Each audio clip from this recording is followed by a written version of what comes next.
Ito guys, lumaki na siya guys. Hindi ko alam kung anong pangalan nito na halaman. Ayan. Mahal din daw yan guys. Bigay lang kasi yan. Ayan.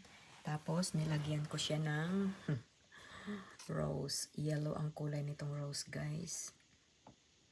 Ayan siya.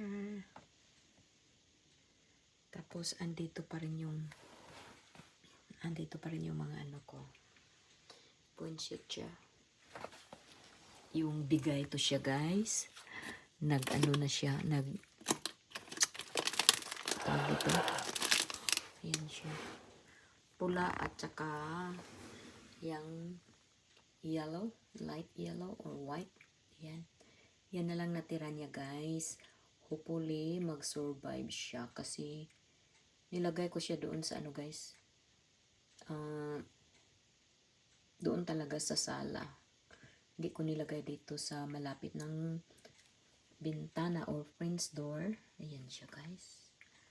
Maganda pa rin. Diba?